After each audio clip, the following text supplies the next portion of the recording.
Thank you very much for joining our third Igenomix Asia Pacific Online Symposium. Uh, my name is Andy Chang. I'm the Senior Regional Director of Asia Pacific region. I'm very happy to be here with you and listen to all the great works of these doctors.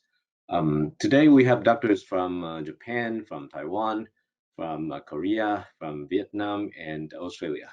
And unfortunately, Dr. Ma from China, who was supposed to give a talk today, she had some urgent issue that she's not going to be able to talk in our third talk. So uh, in place of that, I will be presenting some of the Asia Pacific application of endometrial.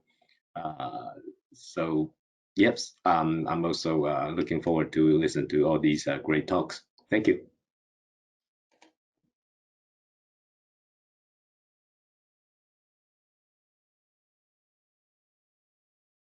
Oh, hello, Andy. Nice to meet you again. And good afternoon, dear professors, my fellow doctors, and all guests. Thank you for joining us.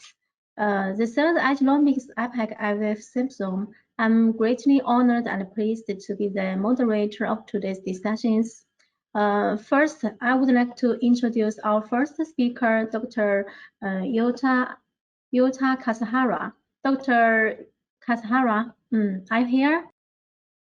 Now I will give the introduction for Dr. Kasahara. He is one of the clinicians at Kyono ART Clinic, a Japanese fertility clinic, which has achieved more than 10,000 births of now.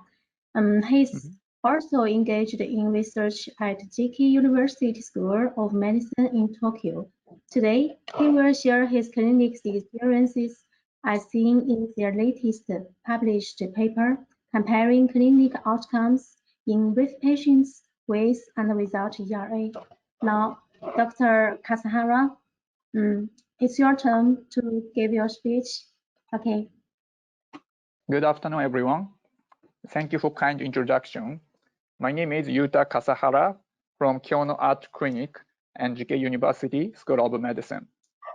And my today's topic is analysis of pregnancy outcomes before and after ERA in identical patients with recurrent implantation failure. So let's begin.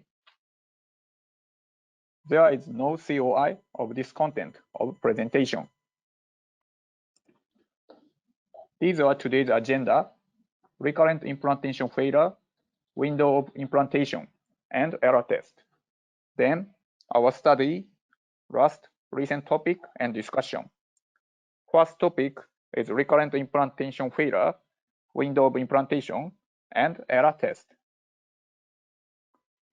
So far, no accepted standard definition was made for recurrent implantation failure. Here is some definition from recent paper. After 3 failed IVF ET cycle with good quality embryos transferred, or after 3 unsuccessful cycles of IVF with 2 embryos of high quality, or the failure of clinical pregnancy after 4 good ETs with at least 3 fresh or frozen IVF cycle and in women under 40 years old. There are etiology and some treatment options of recurrent implantation failure. Embryonic aneuploidy is likely to be the major contributor to human implantation failure, especially in cases of advanced maternal age. As a solution for improving pregnancy outcome, the efficacy of PGTA is expected. This is a result of Japan Society of Obstetrics and Gynecology, JSOG's pilot study for PGTA conducted since 2017. In PGTA group, indeed the clinical pregnancy rate and live birth rate per embryo transfer was significantly improved by 71% and 62% respectively, suggesting that the effectiveness of PGTA for recurrent implantation failure. However, in other words, the pregnancy rate and live birth rate are only 62% to 70%. even after transferring euploid embryo. This is also suggesting a factor other than embryo. It is thought to be endometrial factor. Endometrial factor includes window of implantation, chronic endometritis, anatomical abnormalities such as submucosal fibroma, endometrial polyp, and immunology. And today's topic is window of implantation. The concept of window of implantation was introduced in 1950s. In 1990s, although window of implantation was clinically reported, morphological criteria have major limitations for predicting endometrial receptivity. Then, molecular biology was introduced, and the identification of a search for transcriptomic signature was a major turning point in the understanding of endometrial receptivity. As diagnostic tool for human endometrial receptivity based on the transcriptomic signature, endometrial receptivity analysis, ERA, is first published in 2011. I think you are familiar with the ERA test, so I will give you an overview of the ERA test briefly. ERA test uses NGS technology to analyze the expression of 248 genes related to endometrial receptivity status in the endometrium sample collected in a simulate transfer cycle. ERA identifies the receptivity status of an endometrial sample and determines the personalized window of implantation. Then establishes the time when the endometrium is receptive and reports the optimal time for personalized ET. Regarding the reproducibility of ERA test, it is reported that ERA results were reproducible in the same patients 29 to 40 months after the first test.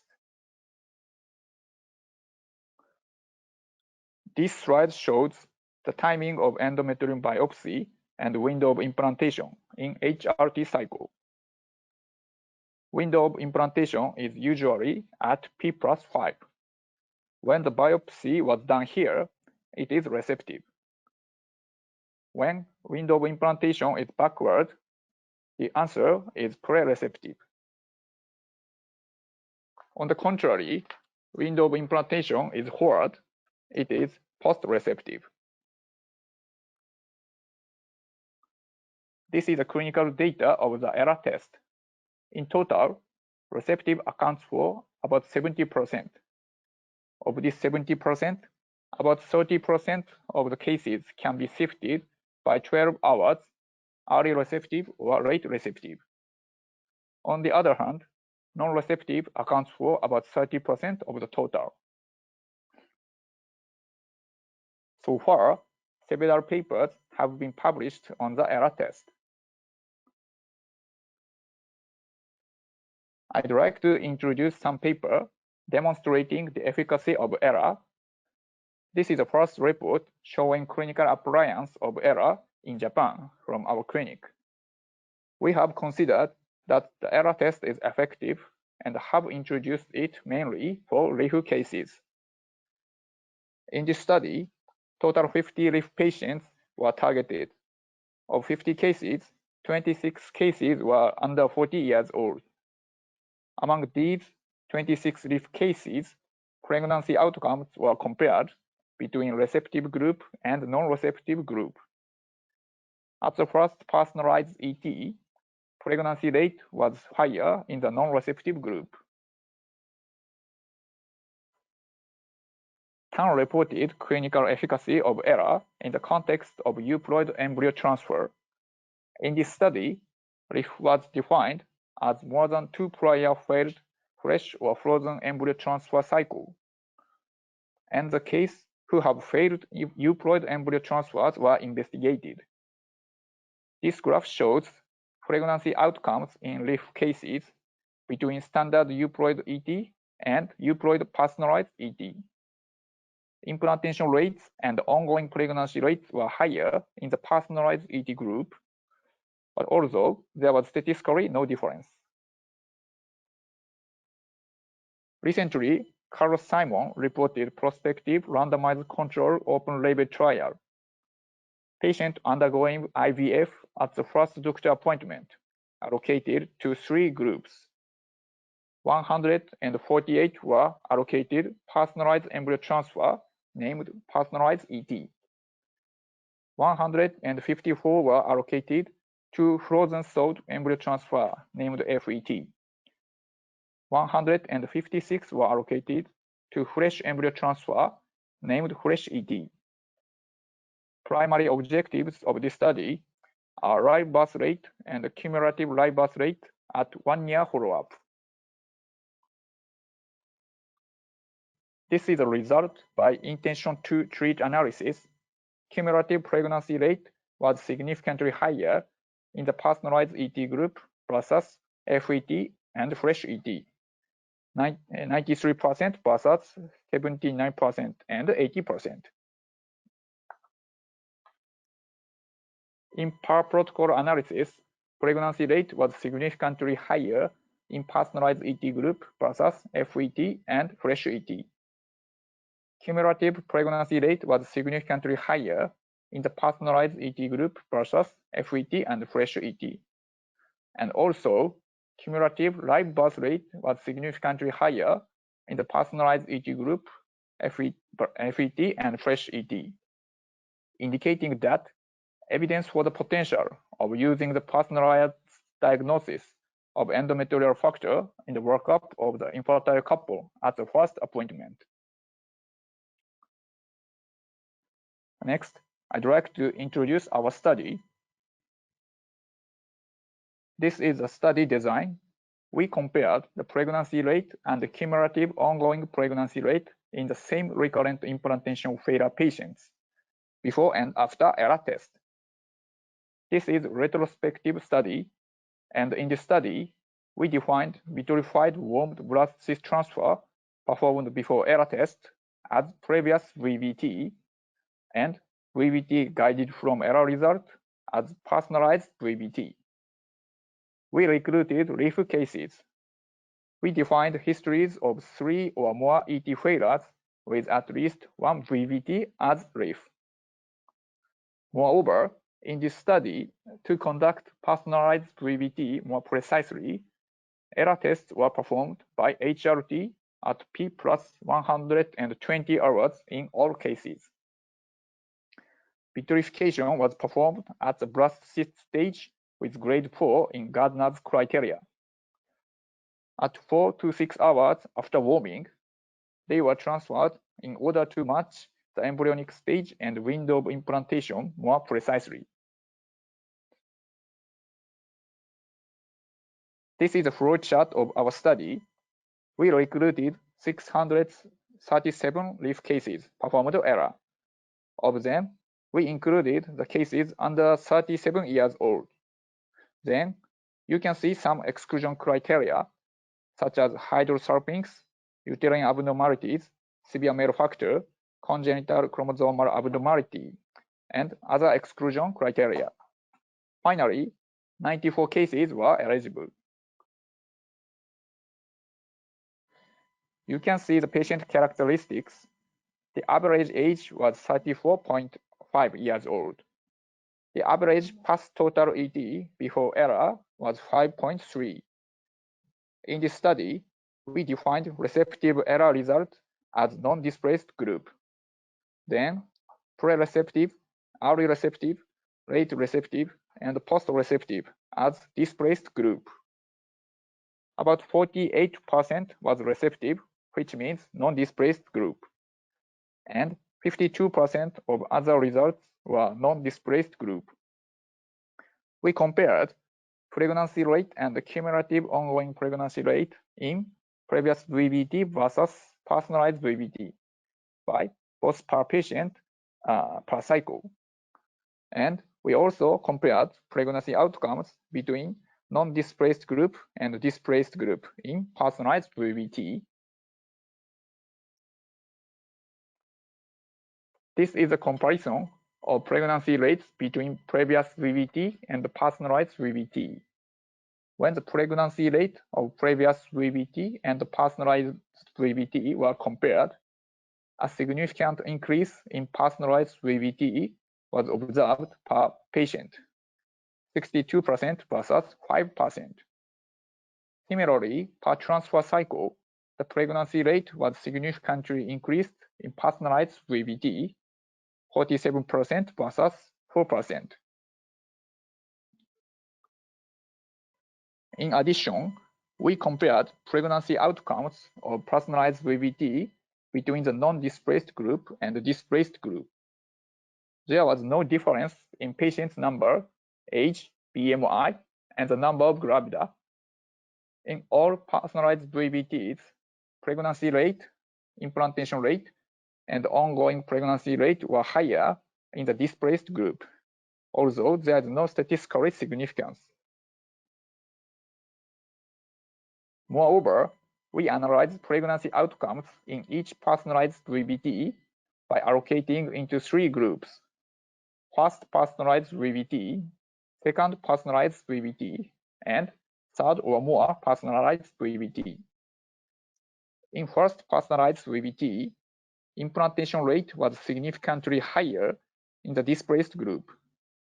Regarding ongoing pregnancy rate, in the displaced group, it tends to be higher than non-displaced group, 31.1% versus 51%. On the contrary, in second personalized VBT and third or more personalized VBT, implantation rate and ongoing pregnancy rate were higher in the non-displaced group. This graph shows the cumulative ongoing pregnancy rate, COPR, in personalized VBT. Green line indicates non-displaced group, and blue line indicates displaced group. In first personalized VBT, COPR of the displaced group tend to be higher compared to non-displaced group. However, there was almost no difference of COPR between the displaced group and the non-displaced group in second personalized VBT. Finally, COPR of the non-displaced group became higher compared to displaced group in third or more personalized VBT. There are some limitations in our study. Our study was a retrospective study and the lack of randomization. Ideally, RCT targeted RIF patients will be done. However, in our clinic, error was recommended for most RIF cases. Thus, a sufficient number of control group without error were not obtained. And PGTA was not performed in this study. During this study period, PGTA was not permitted by JSOG. From these results, about 50% of patients with RIF were needed to adjust the window of implantation. Personalized VBT guided by error tests may improve the pregnancy outcomes in RIF patients whose window of implantation is displaced, and its effect may be more pronounced at the first personalized VBT. Okay, let's move on recent topic and discussion. We discussed the factors affecting error results in our study and focused on chronic endometriosis, CE. Recently, Dr. Kuroda reported the impact of CE on error results and pregnancy outcomes. There are still no global standard diagnostic criteria for CE. In this report, CE diagnosis was defined as more than 5 CD138 positive plasma cells per 10 random stromal areas. According to whether CE exists at error test, the subjects were divided by 3 groups: non-CE group, CE group, and cured CE group. Please look at the table. The ratio of receptive was smaller in the CE group, indicating that CE may affect on error results. Moreover, both ongoing pregnancy rate and the cumulative ongoing pregnancy rate were lowest in CE group. Despite having received treatment for CE, patients in the CE group had a pregnancy outcome. Here is randomized control trial comparing live birth from single euploid frozen blood cyst transfer using standardized timing versus timing by endometrial receptivity, reported by Doyle in ASRM annual meeting in 2021. In this study, 767 subjects were recruited and randomized. However, the cases of recurrent pregnancy loss and recurrent implantation failure were excluded. Ongoing pregnancy rate per FBT was higher in the study group versus the control group, although there was not statistically significant. This research is also an RCT like Simon's research introduced earlier. The author concluded ERA does not improve ongoing pregnancy from single euploid FBT in unselected population, and an additional RCT is needed to assess whether ERA is beneficial in the setting of recurrent implantation failure. Considering these findings, I think ERA test is clinically useful, but the identification of ERA test is still controversial. This is the take-home message. Personalized VBT guided by ERA result may improve fertility outcomes in RIF cases. Further investigation is needed to establish the appropriate indication of ERA test. Acknowledgement is here. Thank you for listening my presentation. Thank you. Okay, thank you for Dr. Kasahara for your great presentation. It's very interesting comparing of communicative pregnancy rate between the displaced WI and non-displaced WI, which remind us that we should pay more attention on other factors after the first PET failure. For now, Dr. Kasahara, we have some questions from the audience. The first is the first question from the audience is: in your opinion, ERA should be done together with other tests like immunity tests, just like the NK or Th1, Th2. So, what's your opinion about that? Oh, okay, thank you for a good question. So, yeah, we think so. Immunology test is also important, and so it is effective to correct the window of implantation. Yeah, so in our study, it is effective to correct window of implantation. And on the other hand, the cumulative ongoing pregnancy rate becomes plateau after the third personalized VBT. That is thought to be strongly related to RIF factors, including another RIF factors other than window of implantation, and it is necessary to deal with them. Yeah. Yeah. Okay. And there's another question. Another question is, do you usually wait for patient to completed 5 days of progesterone medication and do the biopsy on day 6? Is that? And what is your protocol of the endometrial preparation? Yeah. Okay. So in our protocol, so progesterone is administered P plus 120 hours. So in order to synchronize the window of implantation and aneuploidy stage, and so embryo stage. Yeah, so, and we, our progesterone administration is oral one, and so vaginal way. Yeah, so, and so that's two ways both way of we done here. Yeah. Okay, so I have get that. And there's the third question, the last question. In your study, patients who got the post-receptive or pre-receptive 2 days didn't repeat the ERA test.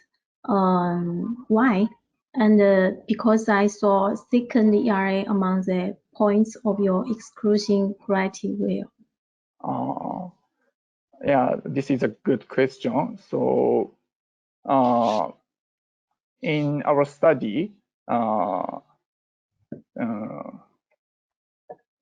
order to search the synchronicity window of implantation and embryo, yeah, so we exclude the so post-receptive cases, and suggestion of retest cases. Okay, so thank you again for Dr. Kasahara's answers and wonderful presentation.